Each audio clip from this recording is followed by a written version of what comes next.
السلام علیکم اسٹوڈنٹس، امید کرتی ہوں آپ لوگ خیریت سے ہوں گے۔ آپ کو آن لائن کلاسز میں نالج سٹی اسلامک اسکول کی خوش آمدید کہتی ہوں۔ آپ تمام بچے میرے ساتھ اپنی اردو کی کتاب کھول لیجئے۔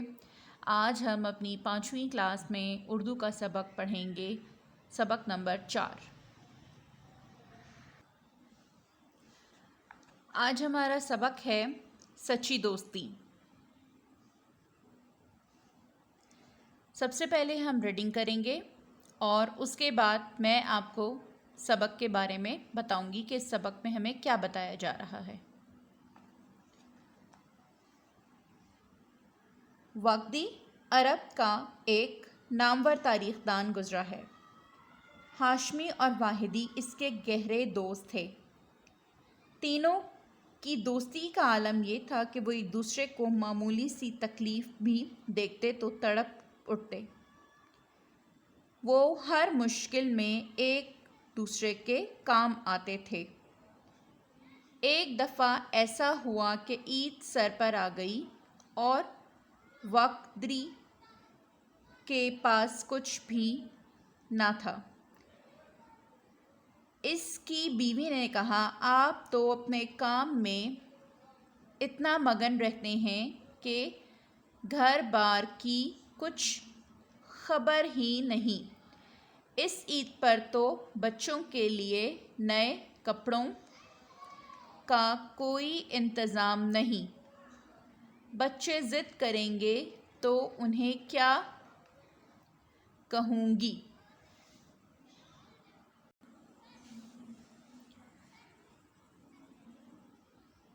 وقدی نے کہا، تمہاری بات سن کر مجھے بڑا رنج ہوا، کوئی بندوبست کرتا ہوں، فکر نہ کرو۔ اس نے ہاشمی کو خط لکھا، پیارے دوست، عید سر پر ہے اور بے سر و سامانی کی حالت میں ہوں۔ ہاشمی نے خط ملتے ہی 1000 روپے کی تھیلی وقدی کے پاس بھیج دی۔ وقدی نے تھیلی اپنے پاس رکھ لی اور کام میں مصروف ہو گیا۔ تھوڑی ہی دیر میں وقدی کو واحدی کا خط ملا۔ اس نے لکھا تھا، میں سخت مفلسی کی حالت میں ہوں، سمجھ نہیں آتی کیا کروں، میرے لیے کچھ کرو۔ خط پڑھ کر وقدی کا دل بھر آیا۔ اس نے روپوں کی تھیلی جوں کی توں خط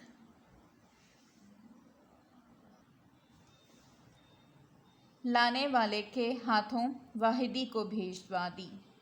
اب وقدی بہت پریشان تھا کہ عید پر وہ بیوی بچوں کی ضروریات کیسے پوری کرے گا۔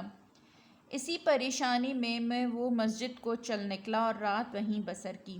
صبح کے وقت اچانک ہاشمی مسجد میں آیا تو وقدی نے دیکھا کہ اس کے ہاتھ میں روپوں کی وہی تھیلی ہے جو اس نے واحدی کو بھیجی تھی۔ وقدی نے حیران ہو کر پوچھا، یہ تھیلی تمہارے ہاتھ کیسے لگی؟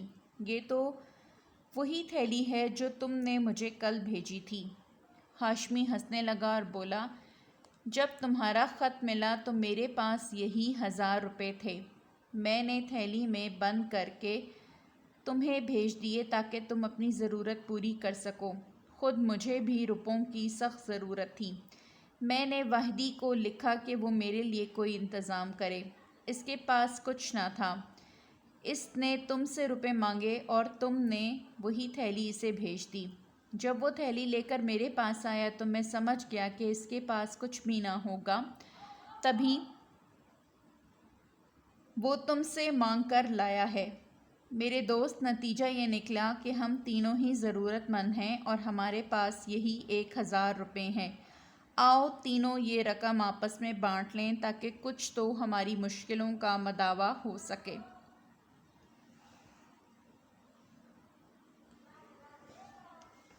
چنانچہ تینوں دوستوں نے ان روپوں سے اپنی اپنی ضرورت پوری کر لی۔ یہ ہے سچی دوستی اور اس کو نبھانے کا انداز۔ دوست وہی ہے جو مصیبت کے وقت کام آئے۔ پیارے بچوں، آپ نے دیکھا اس سبق میں ہمیں کیا بتایا گیا، سچی دوستی اس کا نام ہے۔ اس سبق میں ہمیں کیا بتایا گیا کہ 3 دوست ہیں اور وہ تینوں ہی ضرورت مند ہیں اور وہ تینوں ہی جب اپنی ضرورت کا اظہار ایک دوسرے سے کرتے ہیں تو تینوں ہی بالکل ایک دوسرے کے لیے اپنی نہیں دیکھتے کہ ہمارے پاس کچھ ہے یا نہیں ہے، اور وہ ایک دوسرے کی مدد کرنے کے لیے اپنی ضرورت کو نظر انداز کر دیتے ہیں۔ تو آخر میں ہمیں جو لیسن دیا گیا ہے اس سبق کا، جو ہمیں اس سبق سے نتیجہ ملتا ہے وہ کیا ہے کہ سچی دوستی وہی ہے کہ جب انسان مصیبت میں ہو تو دوسرا دوست عذر نہ پیش کرے کہ میں خود مشکلات میں ہوں، میں خود پریشانیوں میں ہوں، میں تمہاری کیسے مدد کروں گا، مجھ سے نہیں ہو سکے گا، بلکہ کیا کرے کہ وہ کسی نہ کسی طرح سے کوئی اسباب پیدا کرے اور وہ کسی طرح مشکلات میں جو ہے وہ کام آئے۔ تو اس کو کہتے ہیں سچی دوستی۔ تو کہ انسان بنا غرض کسی کہ اتنا جو ہے وہ مددگار ہو اس کے لیے، کہ صرف مطلب کے لیے نہیں کہ اچھا وقت ہو تو ایک دوسرے کے ساتھی ہوں، اور جب کوئی برا وقت آئے تو دیکھیں بھی نہ کہ کیا ہمارے دوست کے اوپر مصیبت پڑی ہے۔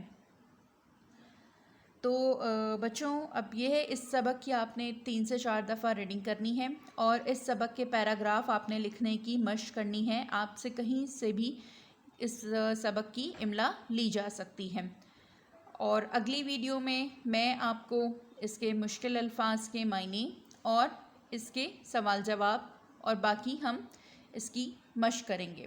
اپنا خیال رکھیے گا۔ اللہ حافظ۔